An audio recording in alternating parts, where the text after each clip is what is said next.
Assalamualaikum warahmatullahi wabarakatuh.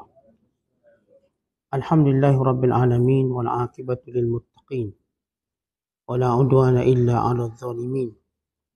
Asyhadu an la ilaha illallah wahdahu la syarikalah wa asyhadu anna Muhammadan abduhu wa rasuluh. Allahumma salli wa sallim wa barik ala sayyidina Muhammad wa ala alihi wa sahbihi ajma'in wa ba'du. وقال المصنف رحمه الله تعالى ونفعنا الله به وبعلومه في الدارين آمين. Telah berkata Imam Al-Allamah Syekh Abdul Qasim Al-Qushairi, semoga Allah Ta'ala merahmatinya dan kita mendapat manfaat serta barakah ilmunya. Imam Junaid Al-Baghdadi mengatakan, keprawiraan ada di Syam, kefasihan lidah ada di Iraq, dan kebenaran ada di Khurasan. Al-Fudayl bin Iyad mengatakan, sifat prawira atau satria adalah memaafkan kesalahan-kesalahan kawan-kawannya. Dikatakan juga bahawa Al-Futuwah atau sifat prawira adalah ketiadaan diri memandang lebih atas yang lainnya. Awaka Al-Warraq mengatakan, seorang pemuda satria adalah yang tidak mempunyai musuh. Muhammad bin Ali At-Tirmidzi mengatakan, sifat prawira adalah menjadikan nafsumu sebagai musuh Tuhanmu. Dikatakan, seorang pemuda satria adalah yang tidak mempunyai musuh dengan sesiapa pun. Saya mendengar Ustaz Abu Ali Daqqaq mengatakan, saya mendengar Nasr Al-Abadhi mengatakan bahawa pada pemuda Ashabul Kahfi dinamakan pemuda satria adalah kerana keimanan mereka pada Allah dengan tanpa perantaraan. Dikatakan juga bahawa pemuda satria adalah orang yang berani menghancurkan berhala, sebagaimana yang digambarkan Allah Ta'ala dalam firman-Nya, sami'na fatan yadhkuruhum yuqalu lahu Ibrahim. Kami dengar seorang pemuda yang dipanggil Ibrahim yang mencela berhala-berhala ini. Pemuda ini menghancurkan berhala-berhala kaum kafir. Faja'alahum judzaza. Maka Ibrahim AS menjadikan berhala-berhala itu hancur terpotong-potong.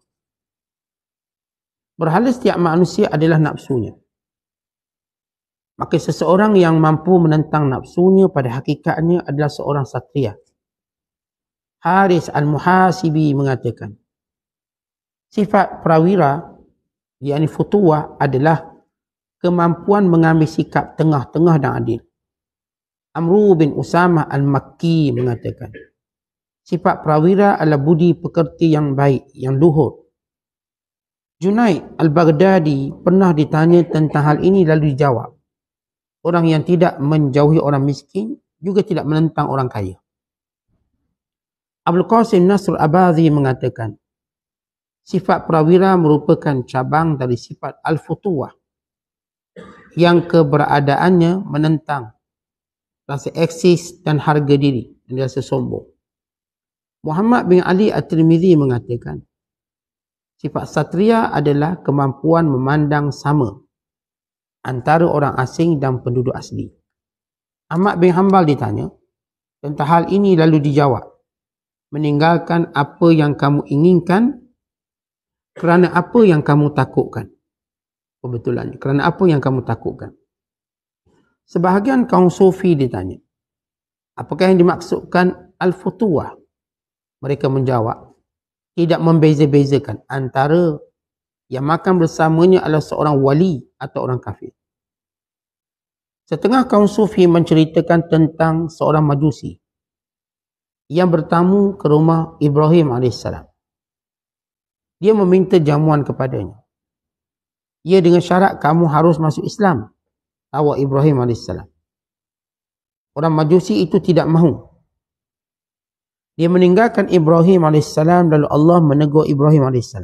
Hai Ibrahim, semenjak 50 tahun saya memberinya makan meskipun dia kafir. Seandainya engkau mampu memberinya sesuatu makanan sahaja dengan tanpa menuntut mengubah agamanya.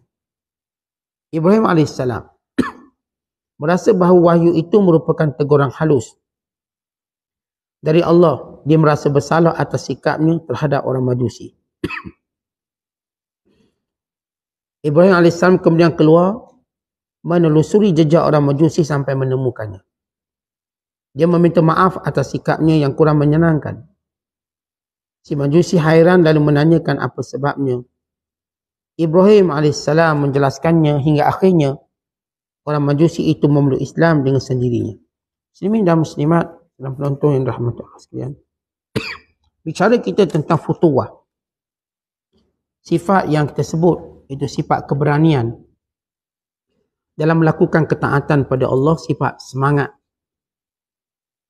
sifat pemurah yang luar biasa, sifat pemaaf yang luar biasa. Maka kesemua sikap atau sifat-sifat yang luar biasa ini disebut sebagai futuwah, yang kita dah terjemahkan semalam dengan makna keheroan, hero. Dalam hidup ini bila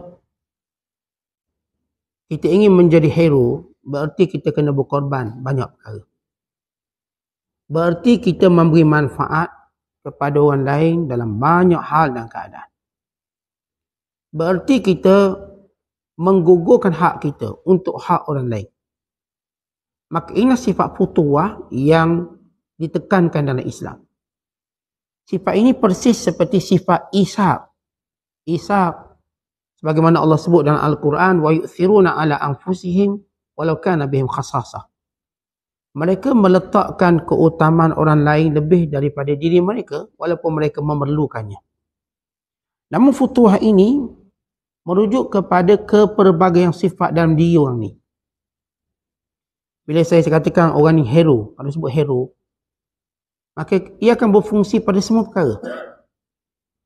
Dia berfungsi dalam bab yang berkait dengan pemurahnya, berfungsi dalam bab yang berkait dengan pengorbanannya, berfungsi dalam bab dari sudut beraninya dan semua perkara.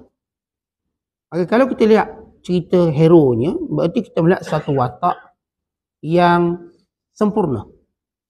Maka ini futuwah.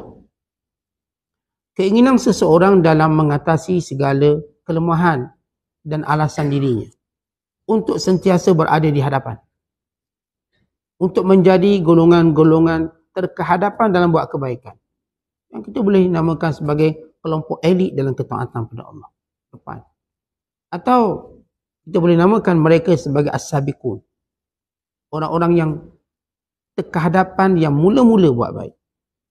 Orang-orang yang tidak memberi laluan orang lain dulu buat, saya akan buat dulu. Orang-orang yang berkata, biar saya mulakan dulu. Orang-orang yang berkata, biar saya menyudahkannya. Maka mereka sentiasa mengambil tugas yang utama dalam kehidupan. Dan agama ini memang dibentuk dengan sifat futuwah. Orang-orang yang mengambil peranan utama. Kita lihat semua para sahabat ingin mengambil peranan utama dalam dakwah. Maka Islam tersebar cepat. Semuanya mengambil peranan untuk menjadi golongan pemurah. Akhirnya mereka berjaya menangani kemiskinan dengan cepat. Semua mereka mengambil keutamaan dalam melakukan apa sahaja perintah Allah. Akhirnya mereka dengan mudah meninggalkan arak dan judi. Ini sifat futuwah yang ada pada mereka. Mereka tak kata biar orang tu berhenti dulu arak, baru saya berhenti. Turun sahaja pengharaman arak, mereka kehadapan dalam membuang segala tong-tong arak, botol-botol arak, tempayang-tempayang arak. Seperti hari itu hari perayaan. Mereka tidak tunggu biarlah orang tu dulu, barulah saya. Mereka serentak. Sebagaimana dalam peperangan. Mereka serentak untuk berada di saf paling depan. Untuk orang yang pertama mendapat kelebihan mati syahid. Nah, ini futuwah.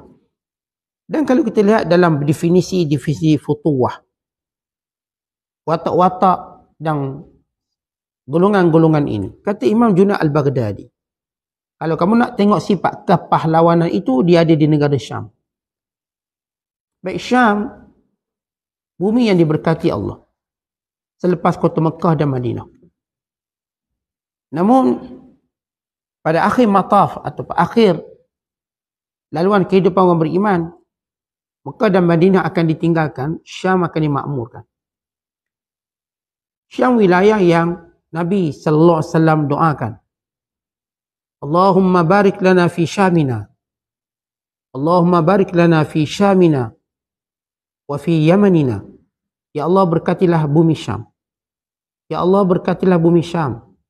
Ya Allah, berkatilah bumi Yaman.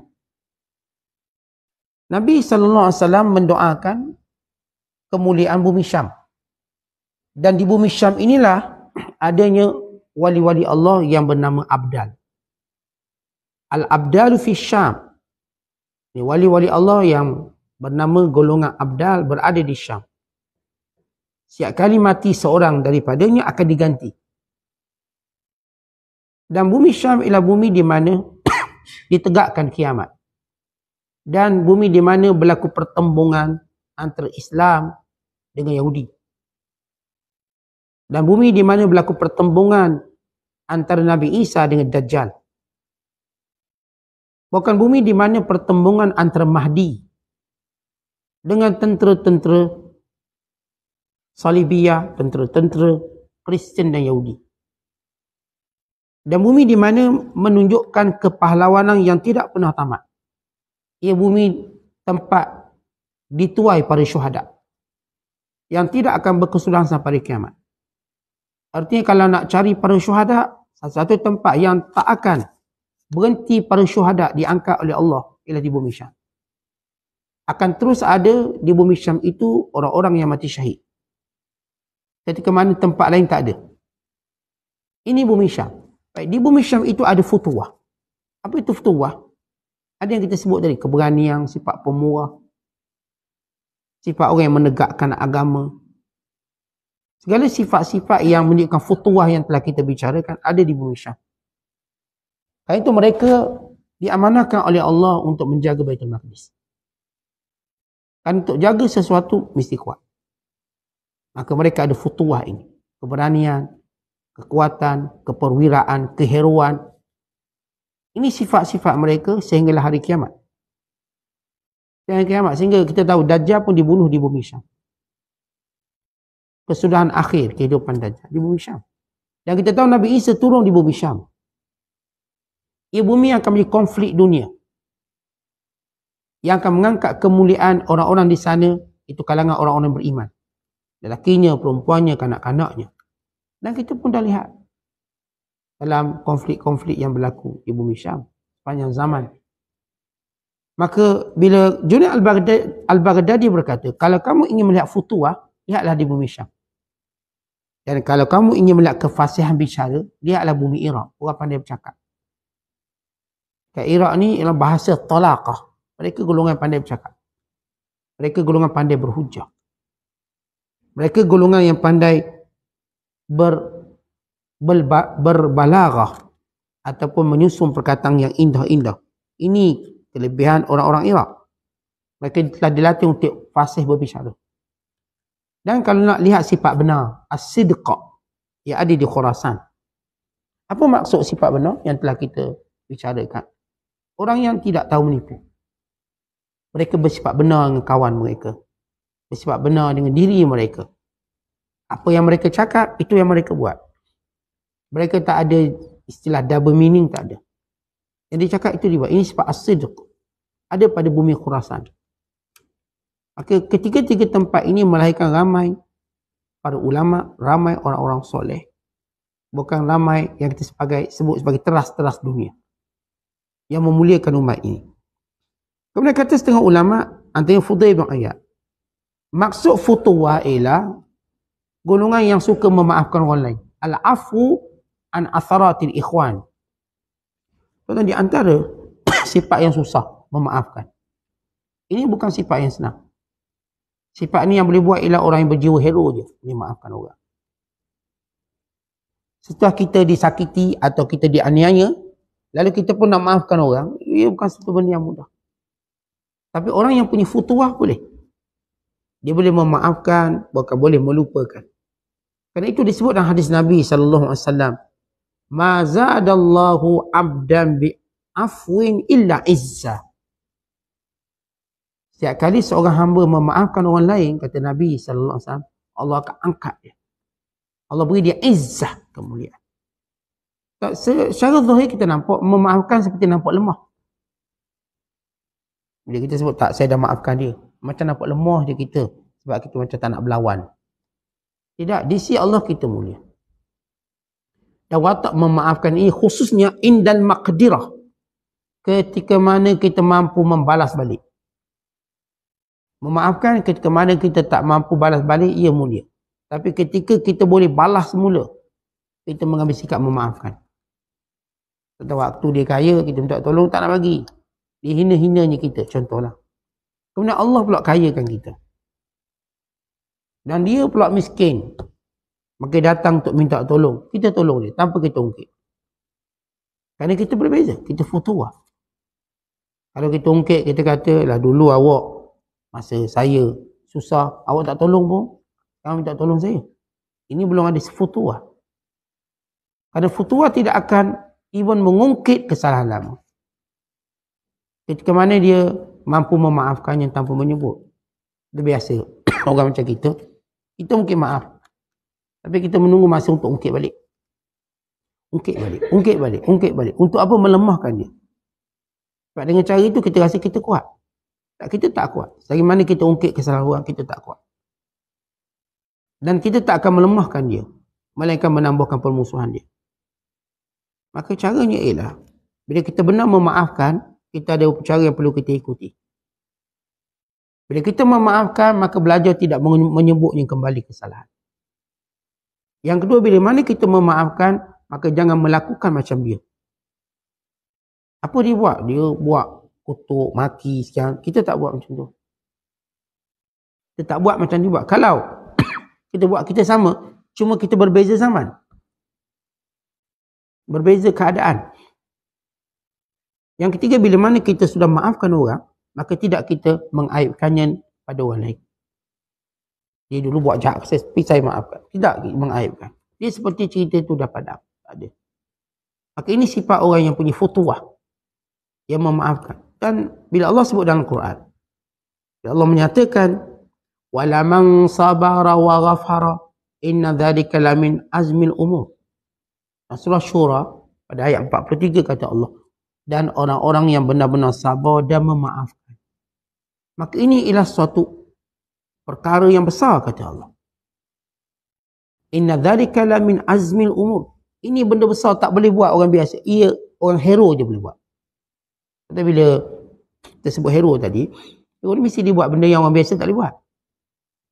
Kalau orang biasa boleh buat, kita boleh buat, kita tak panggil hero. Semua sama. Hero dia boleh buat yang orang tak boleh buat. Yang orang tak mampu buat. Dia antara inilah sifat memaafkan. Sebab tu kata Fudail, antara futuah itu ialah memaafkan kesalahan kawan-kawan dia. Betul, lagi orang tu dekat dengan kita, lagi kita dituntut bersifat pemaaf. Lagi dituntut. Apa ni? Misalnya kawan-kawan kita yang baik, lagi dituntut. Misalnya orang ni ialah pasangan kita, lagi dituntut. Misalnya orang ni mak ayah kita, lagi dituntut. Lagi orang tu besar hak mereka atas kita, lagi kita dituntut memaafkannya. Tapi kalau mak kita dulu buat salah kat kita, ayah kita buat salah macam mana? Dia tak pega kita dengan betul, dia abaikan nafkah kita, dia abaikan pendidikan kita. Namun pada waktunya Allah beri kemuliaan pada kita. Apa yang mak ayah kita gagal buat, kita tetap Allah beri peluang yang lain untuk buat. Kita dapat belajar juga agama walaupun bukan melalui mak ayah. Dicukupkan juga keperluan kita walaupun bukan melalui mak ayah. Maka sesudah itu Allah muliakan kita dengan kemuliaan macam-macam. Apakah kita akan mengungkit kesalahan ibu ayah kita? Jawapannya tidak. Kita memaafkannya. Kerana ini mak ayah orang yang ada hak besar pada kita. Bagaimana besar hak orang tu pada kita? Saya itu sifat pemaaf lebih laju daripada air banjir. Lebih laju. Sebab dia akan sentiasa bersama kita. Dekat dengan kita. Dia buka mata tengok dia. Demikian juga pasangan kita. Lagi cepat kita memaafkan. Sebab tuan-tuan nak dia ke mana, macam musim-musim jumpa dia juga. Isteri kita, suami kita. Maka ini perlu ada sifat futuah. yang menjadikan seorang tadi mempunyai kemuliaan yang hebat.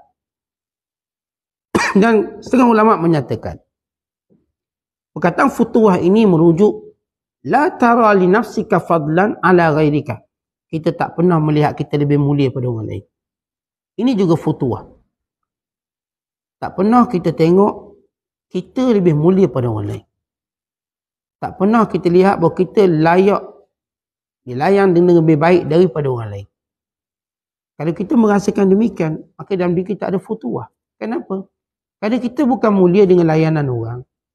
Tidak mulia dengan pandangan orang pada kita. Mulia kita dengan pandangan Allah pada kita. Sebab itu kita tak nampak kita ada lebih apa. Melainkan Allah beri kita amanah dan ujian ini. Untuk kita menyempurnakannya. Kita dapat lebih anak. Kita tak nampak kita lebih hebat pada dia dalam menghasilkan anak banding dia. Kita nampak kita lebih banyak duit. Kita tak nampak kita lebih hebat daripada dia yang tak ada duit. Bagaimana kita melihat begitu? Inilah futuwah. Melihat diri kita tak ada keutamaan. Tetapi sentiasa melihat diri kita mubtala, diuji oleh Allah. Saya diuji dengan harta, saya diuji dengan anak-anak, saya diuji dengan jawatan, saya diuji dengan ilmu. Saya sedang diuji.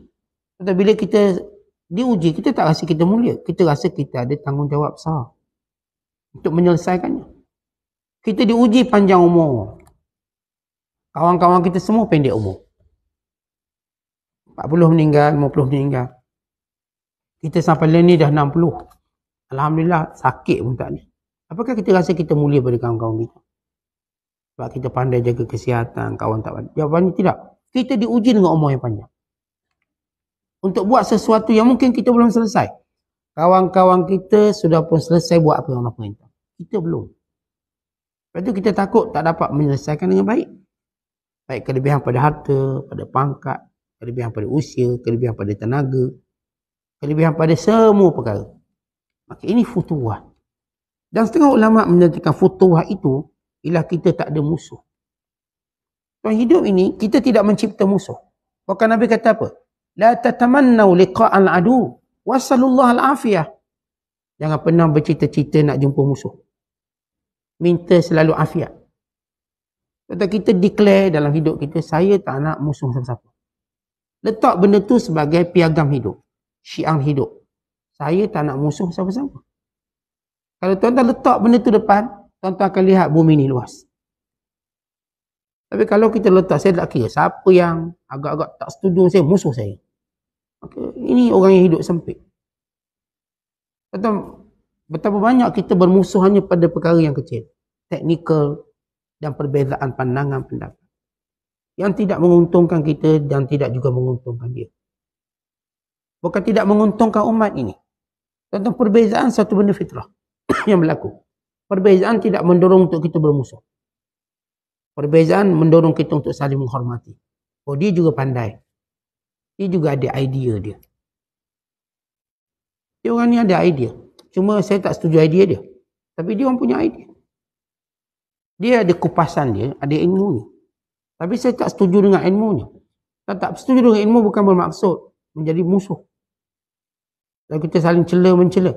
Orang yang isyaratkan diri punya musuh. Orang ni tak ada orang pun suka dia. Hatta dia sendiri tak akan suka dirinya. Dengan watak demikian.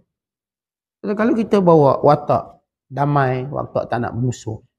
Kita dan keluarga kita pun bahagia tengok isteri, tengok anak-anak. Ini musuh, bukan musuh kita. Tapi kalau kita tengok isteri pun musuh, laki pun musuh, anak-anak musuh, adik-beradik musuh. Macam mana tuan-tuan hidup? Macam mana tuan-tuan beragama? Macam mana kita beragama bila kita mengisyaratkan semua musuh? Tentang Allah Ta'ala jadikan manusia ini asalnya damai. Asas damai yang Allah letak, kita berasal daripada Adam dan Hawa. Itu asas damai, keturunan sama. Asas damai yang Allah Ta'ala letak, kita punya bentuk fizikal yang sama. Hidung, tangan, kaki, serupa kita manusia. Dan Allah letakkan keperluan kita juga sama. Makan, minum, tidur, baring, kahwin, berzuriat, berketurunan. Dan Allah turunkan syariat perkahwinan. Untuk kita mewujudkan ukhuwah, kasih sayang. Lalu kita daripada asal dah memang daripada Adam. Sebab tu berkahwin pula mula berbesan-besan. Kita kahwin yang ni keluarga kita. Anak kita pula kahwin yang ni jadi keluarga kita. cucu kita pula kahwin, jadi keluarga kita. Kalau kita dapat buat satu syajarah ataupun pokok keturunan kita lihat akhirnya kita semua saudara mara je, tak ada orang lain. Anak tuan-tuan kahwin orang ni. Nanti cucu tuan-tuan, dia akan kahwin orang ni. Cicit tuan-tuan akan kahwin orang ni. Akhirnya dia berlega dalam kesemua mereka ini akan akhirnya jadi saudara kita. Dia tak akan jauh lagi daripada kita. Oleh sebab itu kita melihat bahawa hidup ini semua kita daripada Adam. Kullukum min Adam. La fadla li Arabiyyin ala Ajamiyyin. Maka tak ada lebih pun orang Arab banding bukan Arab. Orang yang kulit putih banding orang kulit hitam. Orang kulit merah dan sebagainya. Bahkan Allah sebut dalam Quran, ya ayuhan nas, inna khalaqnakum min dzakarin wa unsa wa ja'alnakum syu'uban wa qabaila lita'arafu. Inna akramakum indallahi atqakum. Wahai manusia, kami yang jadikan kamu daripada lelaki dan perempuan, daripada bangsa-bangsa dan keturunan, untuk kamu lita'arafu, berkenalan. Allah tak sebut untuk kamu berbalah. Kalau kita berbalah, hanya kerana itu yang Allah perintahkan pada kita. Sebab golongan ini menghina agama, mencerca agama, melakukan kezaliman, ya, disyariatkan perang. Tapi perang ada adab, ada akhlak. Tawanan perang macam mana? Kalau musuh lari macam mana? Sebab asasnya kita tak nak bermusuh. Atau bila musuh minta damai, kita terima pendamaian. Bagaimana Allah sebut, wa in janahu lis-salm fajnah laha wa tawakkal 'ala Allah. Kalau mereka cenderung untuk berlaku untuk memilih keamanan, maka hendaklah kamu cenderung pada keamanan. Wa in janahu lis-silmi fajnah laha. Kalau mereka nak aman, mereka tak nak perang, cenderunglah pada kehendak tersebut. Saya pun tak nak perang. Maka Islam bukan mulakan perang. Kalau kita tengok sejarah Islam, perang ialah ad-difa'u an nafas. Kita cuma nak defensif, menahan diri. Protection. Bukan memulakan. Malaikat bila musuh merancang untuk melakukannya, maka kita akan mulakan. Untuk apa? Mengurangkan mudarat. Baik, jadi syiar orang futuwah tak ada musuh. Sebab itu orang futuwah ini dia mudah berkenalan dengan orang. Sebab dia tak ada cerita ada musuh. Kalau kita jenis suka musuh, kita payah nak berkenalan dengan orang, payah nak baik dengan orang. Ni golongan futuwah, dia duduk je, dia dah jumpa kawan dia. Dia tak perlu buat kawan lama untuk pergi satu tempat baru. Dia hanya bawa diri pergi tempat baru, dia akan wujudkan kawan di sana. Ini golongan-golongan yang futuwah. Ini akhlak pendakwah. Nabi SAW. Kat mana pun Rasulullah pergi, Rasulullah akan mesra di situ. Kerana Rasulullah buat akhlak pendakwah. Dan kita kalau gagal buat akhlak pendakwah, yang dah ada pun boleh kita gaduh. Jangan kata yang baru kita nak jumpa. Setengah ulama menyatakan maksud futuwah antaranya ialah Muhammad bin Ali At-Tirmizi atau At-Tirmizi ialah menjadikan nafsu sebagai musuh. Sebagaimana Allah memerintahkan kita menjadikannya sebagai musuh. Dan sekalian bila kita menyebut ini beberapa puluh definisi futuwah. Kerana kita akan melihat dalam gabungan definisi ini, kita faham mereka ialah orang-orang yang mengatasi sifat biasa.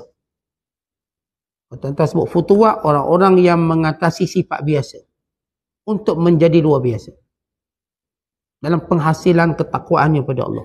Sebab mereka akan menuju pada satu tangga yang disebut oleh Allah Ta'ala, inna akramakum indallahi atqakum. Yang paling mulia ialah orang paling bertakwa. Golongan futuwah ialah golongan dalam perlombaan untuk menjadi orang paling atas sekali. Dan kita kan kalau dalam cari harta, tuan-tuan nak jadi lebih berjaya. Tuan-tuan bila belajar, biar dalam kelas tu tuan-tuan nak atas sekali, nombor satu. Bukankah itu kecenderungan kita? Maka dalam beragama, menjadikan kita paling dekat dengan Allah.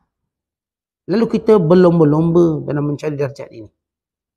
Dan kita mengatasi sifat biasa untuk menjadi luar biasa.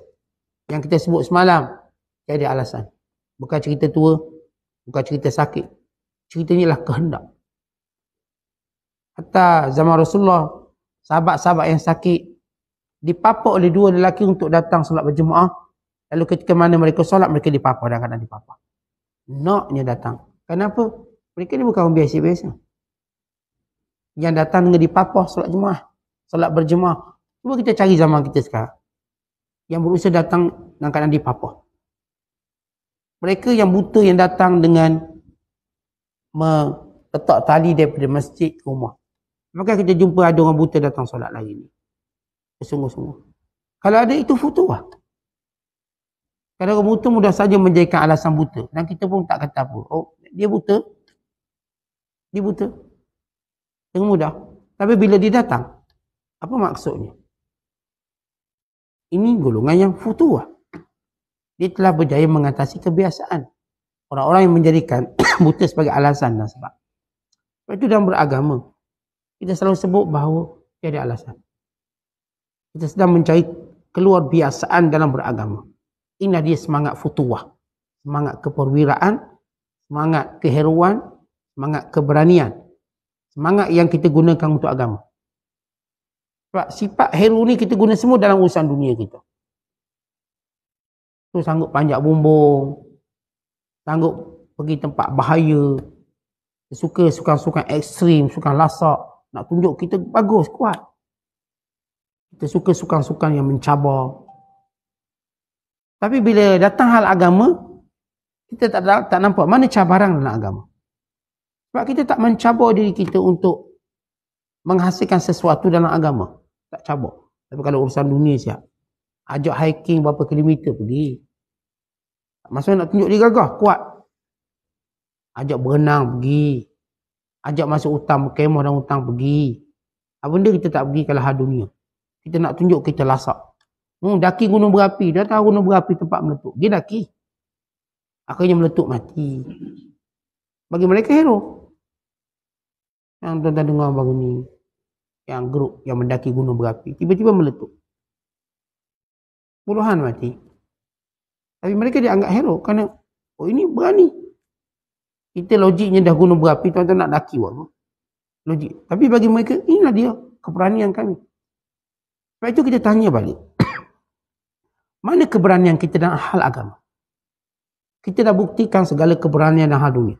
Kita sanggup labur besar dalam hal dunia, sanggup. Saya dah labur 500,000, 600,000. Bankrupt, tak apa. Kita labur lagi. Berani, ini futuah. Dari sebuah hal dunia. Tapi bila kita pergi ke agama, mana futuah? Datanglah sifat ala kadar lebih kurang, tak apalah. Biar dululah. Nanti dulu, tunggu dulu. Tunggu tua, tunggu sekian. Maka sebab itu kita nak bina futuah dalam agama. Kita tak pandai ngaji. Saya akan pandai ngaji dalam masa sebulan. Belajarlah sungguh-sungguh. Ni daftar je sungguh. Lepas tu ruyuk hilang. Sekali datang. Tu belum cerita tak bayar tu. Yang guru Quran tak bayar. Tak semangat. Saya dah semangat nak belajar ngaji. Dia nak belajar dengan orang hebat-hebat. Daftar. Sekali 2 hari datang. Lepas tu banyak kerja. Ada urusan tu, ada urusan ni. Macam dia je sibuk. Lalu dia merendahkan Quran tu sendiri yang dia daftar diri dia. Akhirnya tak dapat juga. Semangat. Sebab kita tak ada futuah. Futuah kita ada pada urusan dunia. Ya urusan dunia tak payah ajar. Dia semangat sendiri. Pergilah. Semua kursus dia boleh pergi. Tinggal rumah, tidur. Tidur mana? Kandang kambing, kursus kambing. Tidur kandang kambing. Kandang lembu tidur. Sanggup dia, sanggup. Tapi bila sebut untuk agama, nak etikaf sehari payah. So tidurlah kat masjid sehari 2 kita etikaf. Oh payah. Kandang lembu dah tidur dah. Kandang ayam pun dia tidur. Sebab nak pandai bela ayam. Semua kandang dah tidur dia. Asalkan dibina benda tu. Tapi bila pergi hal agama, futuah tu hilang. Seperti dia nampak agama ni macam tak untung. Jadi inilah kelemahan iman kita. Para sahabat, generasi pertama, mereka melihat agama lah yang akan mereka bersungguh-sungguh. Futuah mereka pada agama. Kerana itu agama ini menjadi begitu cepat tersebar di seluruh dunia. Kerana mereka, ataupun golongan-golongan yang awal kita, golongan yang punya futuah yang hebat. Tinggal anak bini pergi dakwah, naik kapal, beratus kilometer, pergi tempat orang tak kenali. Kat Amazon tak ada orang kenal, dakwah. Islam lah sekelompok orang asli dekat Amazon. Ini golongan futuah. Pergi ke pedalaman sekian-sekian. Macam kita lah ni. Yang Islamkan kita siapa? Datang daripada mana? Daripada Jeddah. Berapa ribu kilometer datang. Naik kapal. Islamkan kita. Islam kan nenek moyang kita. Kalau bukan mereka yang punya futuah, saya kita tak tahu kita jadi apa. Dan sepatutnya kita ulang futuah itu pada umat yang berikutnya supaya mereka juga dapat keberuntungan macam kita dapat. Tapi benda ni tak berlaku bagaimana diharapkan. Melainkan oleh segelintir. Sebab tu nak bangun balik jiwa futuah ini dalam beragama. Kata Abu Ali Daqqaq, saya mendengar Nasr Abadi mengatakan, Ashabul Kahfi disebut sebagai fityah kerana mereka beriman tanpa perantaraan. Baik, bila kita sebut beriman tanpa perantaraan, macam kita syarah semalam. Ashabul Kahfi tak ada rasul yang dihantar pada mereka. Tetapi mereka menggunakan apa yang Allah kurniakan pada mereka disebut akal dan fitrah untuk mereka mencapai maksud makna iman. Tuan-tuan sekalian, saya umum kita, bila nak sesuatu kita punyai alat-alat yang menyempurnakan kehendak kita. Kita ambil satu contoh. Tuan-tuan nak gali lubang, tuan-tuan perlukan apa? Bulldozer, segala mesin elektronik. Tiba-tiba kita lihat umat Islam di Palestin, dia gali lubang yang dalam beratus kilometer, tak pakai benda-benda yang bersifat elektronik ini. Inilah futuah mereka, tanpa perantaraan alat. Yang biasa kita ada. Biasa orang perang, dia guna apa perang? Kapal terbang, semua senjata canggih. Kerjasama negara. Tapi bila pergi kepada umat Islam di Palestin, mereka perang tanpa ada kerjasama negara. Seorang. Tanpa seorang pun menolong mereka. Tanpa perantaraan mereka terus dapat pertolongan Allah. Tak ada orang Islam berani hulur tangan. Disekat. Kita pun daripada kejauhan hanya mampu doa. Kita boleh buat apa nak pergi sana. Kita pun tak boleh nak pergi. Maka mereka ini tanpa perantaraan. Direct dengan Tuhan. Pertolongan Allah. Seperti itu tuan-tuan faham keadaan Ashabul Kahfi. Ashabul Kahfi dan keadaan satu masyarakat semua kufur. Semua kafir. Dan tak ada Rasul diutuskan di situ. Tapi mereka menggunakan apa yang Allah anugerahkan pada mereka. Akal. Fitrah. Untuk berfikir yang betul. Sebab manusia ni tuan-tuan. Kalau kita duduk muhasabah diri, kita nampak betul tu betul. Sebab Allah tak pernah jadikan yang tak betul tu betul. Yang betul tu tak betul. Kalau kita duduk elok-elok, fikir elok-elok, muhasabah elok-elok, siapa yang betul? Mana yang betul? Pasti kita akan jumpa jawapan kalau ada kesungguhan itu. Sebab itu bila Nabi SAW menyatakan, A'lamun nas absaruhum lil haqqi idza ikhtalafan nas. Orang paling alim ialah orang yang mengetahui kebenaran ketika berbalahnya dua orang manusia. Dua golongan manusia. Kata bila dua orang bergaduh. Kita tahu dua orang ni berbalah. Kita dengan alat yang Allah beri, kita tahu siapa betul. Kita tahu siapa yang melampau dalam pergaduhan. Siapa yang dia cuma bergaduh sikit. Dia ni cuma gurau. Yang sebelah ni terjemahkan gurauan ni gaduh. So, kalau kita melihat dalam konflik ini, kalau kita cuba memerhatikan secara dalam, kita akan tahu siapa betul, siapa salah. Sebab itu kata Nabi SAW, A'lamun nas absaruhum lil haqq idza ikhtalafan nas. Orang paling alim, orang paling celik, mengetahui mana benar bila berselisih dua manusia. Bila berselisih manusia. Lalu dia akan menyokong mana betul. Kata orang yang duduk tengah-tengah ni, sebab dia bukan orang alim. Orang alim dia tahu mana satu. Dia nak pilih yang mana, dia tahu. Dia tak ada cerita, nampak dua-dua salah. Tak, ada seorang yang dia salah. So, kita kalau tengok orang bergaduh tepi jalan. Bergaduh, kita apa tepi jalan bergaduh. Tak, salah seorangnya betul. Pergi cek tanya, kenapa bergaduh? Salah seorangnya betul. Sebab dia nak pukul saya pertahan diri saya. Maka itulah dia betul. Kita akan tahu mana ruang-ruang betul. Oleh sebab itu, Ashabul Kahfi ini, mereka menggunakan apa yang Allah beri tanpa perantaraan Rasul yang dihantar. Lalu mereka jumpa kebenaran. Bila jumpa kebenaran, oleh kerana mereka jumpa kebenaran bukan dengan cara Rasul. Dan mereka tak tahu bagaimana mereka perlu beribadat kepada Allah. Yang mereka tahu, mereka lari. Sebab kalau ada Rasul akan pimpin mereka, buat macam ni, buat macam ni. Mereka punya ada kecenderungan untuk melarikan diri kawasan yang penuh dengan maksiat dan kesyirikan. Kita macam tu, kita bila tengok tempat tu penuh kejahatan, kita pun tak mampu ubah, tak buat apa. Maka apa patut buat? Lari. Kita tak duduk situ. Saya nak ceramah tak reti, nak tegur tak reti, maka lari. Macam Ashabul Kahfi. Baik, bila Ashabul Kahfi lari, kita ada ancaman itu akan mengubah pendirian kebenaran dia. Maka apa dia buat? Bersembunyi. Dia bersembunyi. Itu yang mampu dibuat secara agama yang dia ada. Mereka pun bersembunyi. Mereka tak mampu buat satu batalion perang pergi serang. Itu di luar kemampuan mereka. Ya Allah, la yukallifullahu nafsan illa wus'aha.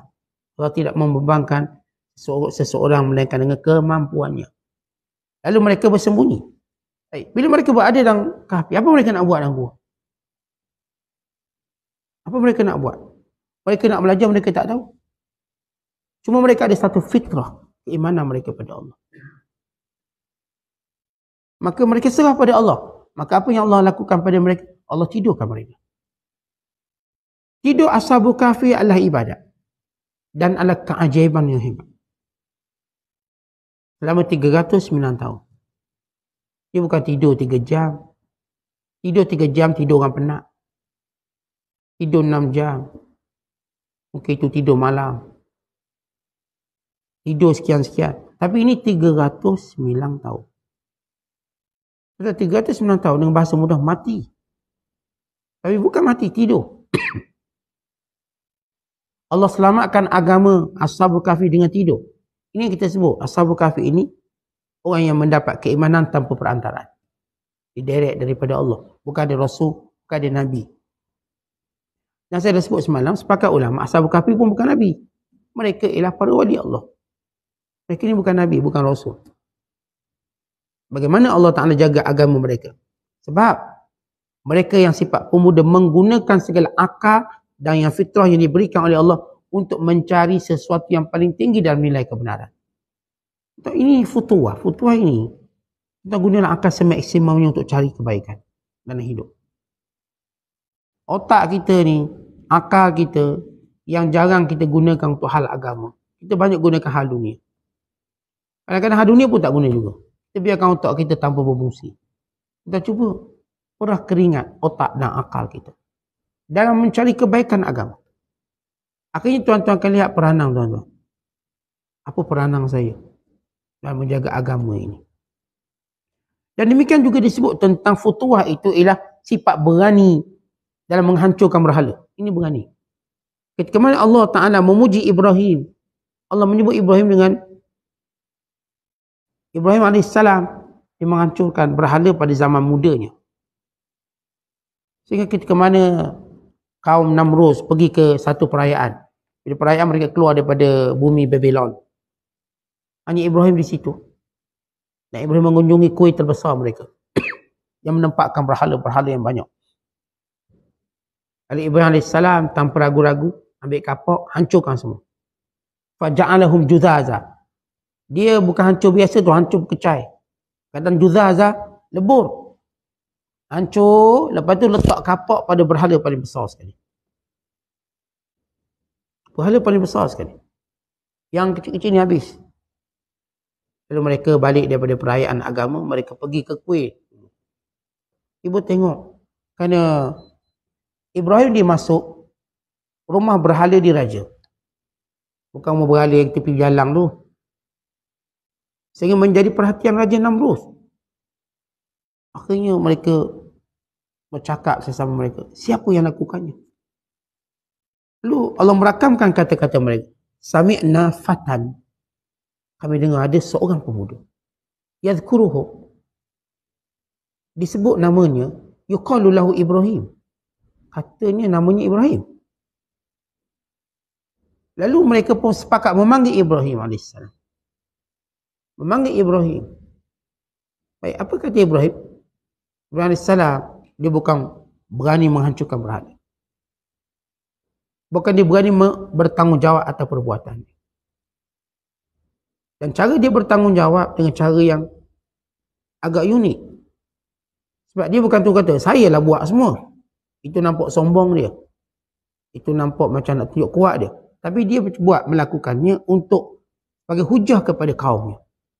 Kamu tanyalah berhala paling besar kapok kan dengan dia, bukan aku. Kapok dengan dia, tengok kapok, dia bukan.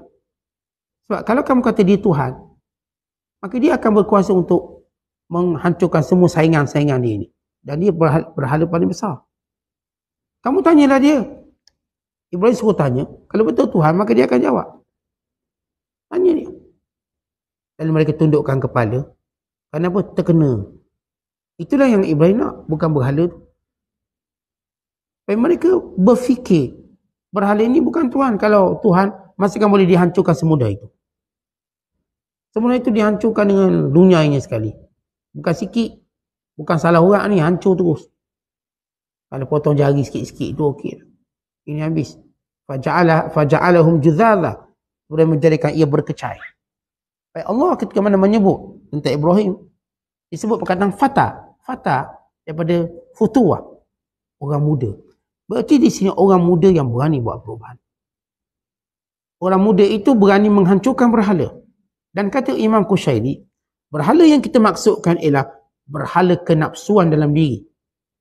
Antara berhala yang disembah oleh manusia ialah nafsunya.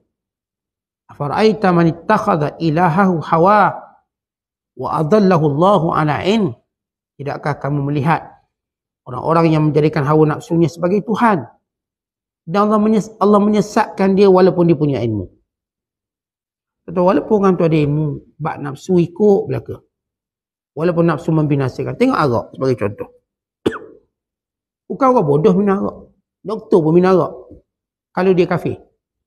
Doktor, engineer, arkitek, raja-raja dan sebagainya. Ya, bukankah dia sedang menyembah hawa nafsu? Walhal, kalau dia kaji, tak ada seorang pun kata arak tu bagus. Dalam bab perubatannya, kesihatannya, mana kata orang kata arak tu bagus? Arak ini mendatangkan mudarat yang banyak. Pada ususnya, pada perut, pada penghadaman, pada hati. Bukan pada akal, pada perwatakan. Bukan ramai mana dicabur kerana mabuk. Dirogol ketika mabuk. Ramai mana bertengkar, berbalah ketika mabuk. Ramai mana melanggar orang kerana mabuk memandu kereta. Bukan mereka juga mengharamkan, tak boleh minum ketika mana nak mandu. Banyak mana dalam kapal terbang berlaku gangguan seksual disebabkan mabuk. Akhirnya mereka menetapkan kadar alkohol yang diambil. Kerana mereka tahu benda itu tak elok, tapi nak telan juga. Kerana mereka mempertuhankan nafsu. Sama juga judi. Kata siapa kata judi itu baik? Lalu yang berjudi ni orang berilmu, orang-orang kononnya korporat. Ini menyembah nafsu. Ceritalah tokoh judi kaya. Ramai mana yang bankrupt, muflis, bergaduh anak bini kerana kalah judi. Ramai mana harta tergadai, hatta mereka gadaikan bini. Kita kat Malaysia pun tak terkecuali. Ni gadai isteri 1 juta kerana kalah judi. Gadai isteri 1 juta. Tapi dengan kejahatan yang bagus, tak ada pula orang nak haramkan. Bila sekolah pondok madrasah terbakar tu nak haramkan madrasah. Apa terbakar? Bukan nak tolong. Tu nak haramkan. Judi ni dengan macam-macam kesan. Tambah lagi judi dia. Arak macam-macam kesan. Tambah lagi arak dia. Akhirnya kedai runcit pun jual arak. Kedai runcit pun jual arak. Kononnya ada orang bukan Islam nak beli. Walau kat situ penduduknya majoriti Islam. Kata ini apa penyembah nafsu. Sebab itu futuhah ini ialah nak buang hawa nafsu ini. Yang saya kata ramai orang sembah nafsu walaupun nampak zahir cerdik. Tapi zahir kebodohan yang jelas. Kemudian kata para ulama, Haris Muhasibi, futuhah ini mengambil sikap pertengahan. Berlaku adil, munsif. Tentang sekalian kita gini, dalam kaedah muamalah kita. Jadi kita sebut sifat munsif. Sifat adil. Adil ni bukan cerita orang kahwin ramai.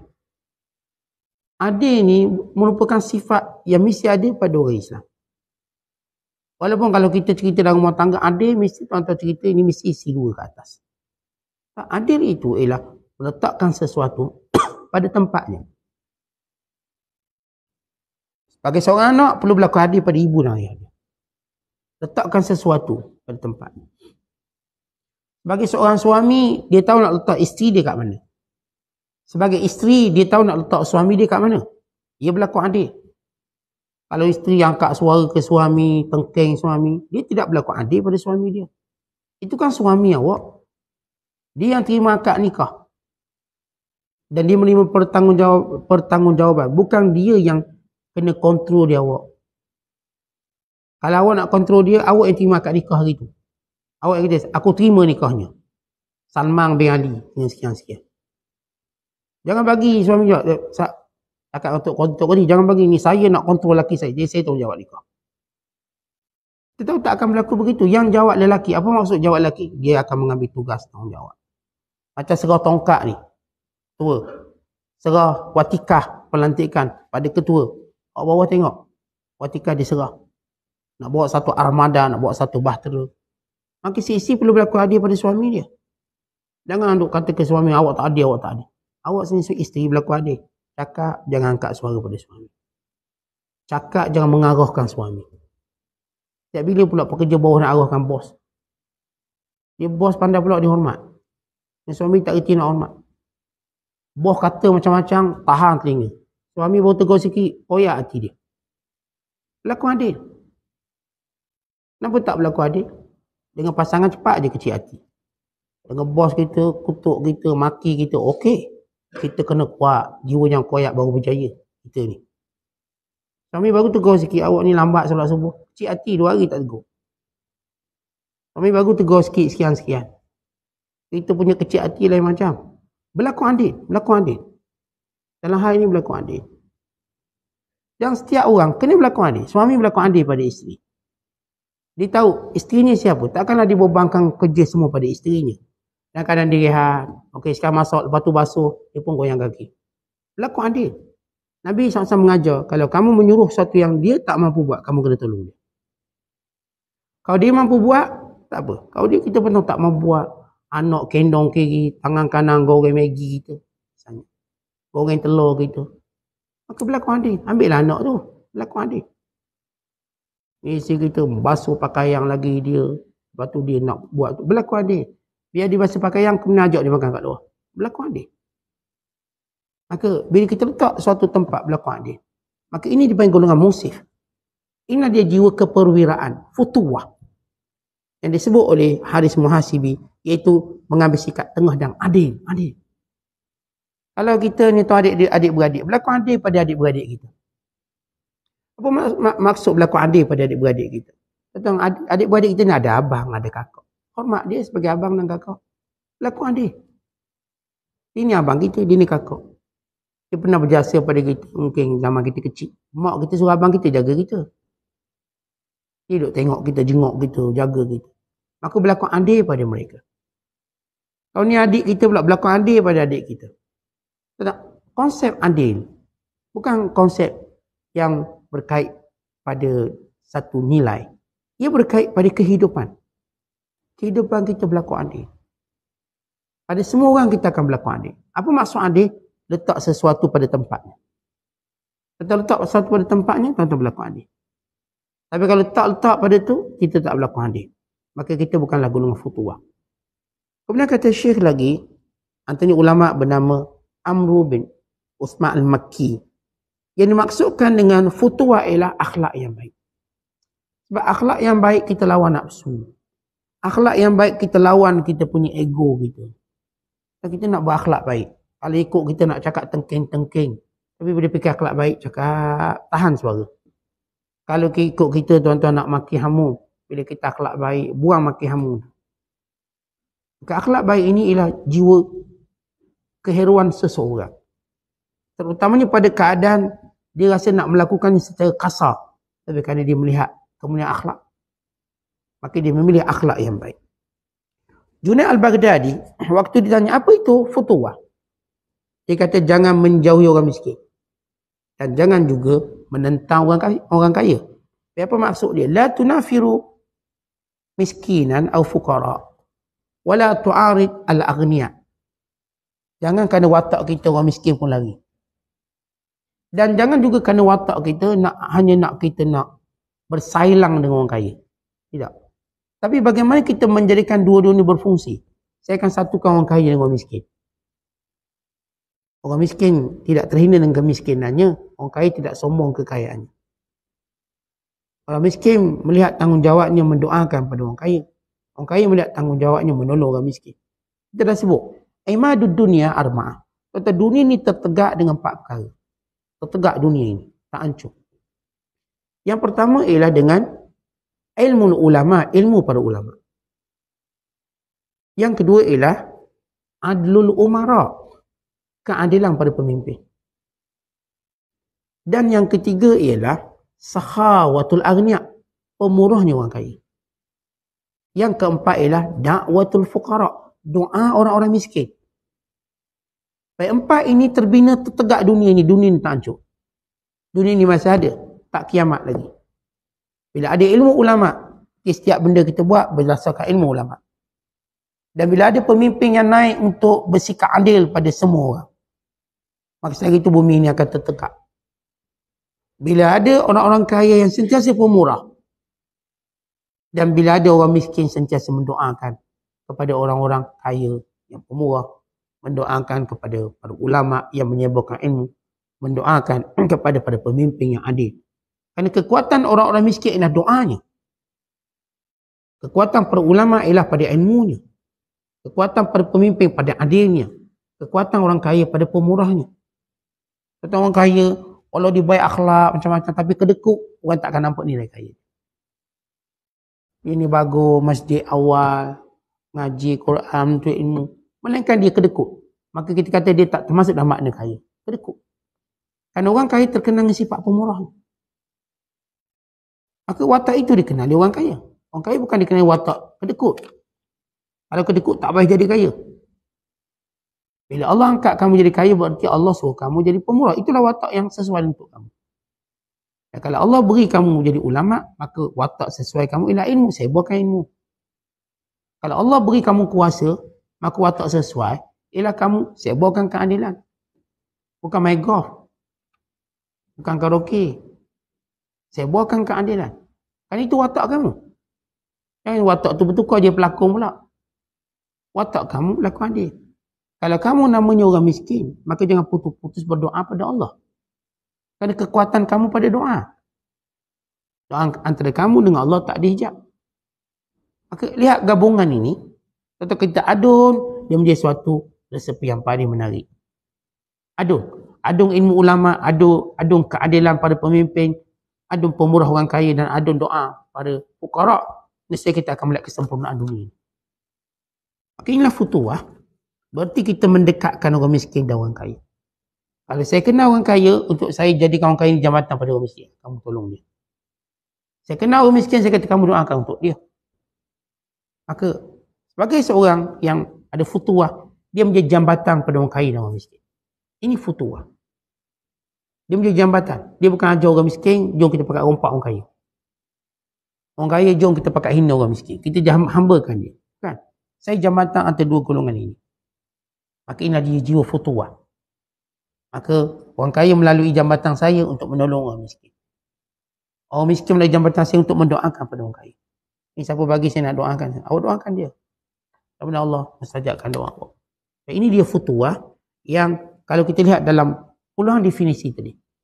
Semuanya merujuk kepada suatu sifat yang tersebut. Keheroan. Kita nak buat sesuatu yang beri manfaat. Yang kita sebut semalam kata-kata Imam Ibn Arabi dalam pembahagian akhlak.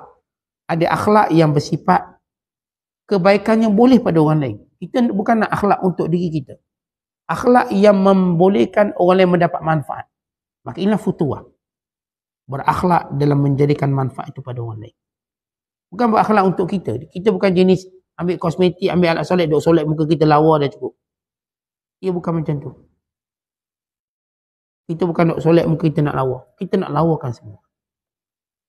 Kita bukan sekadar nak jadi baik. Baik seorang kita. Bukan itu cara futuwah.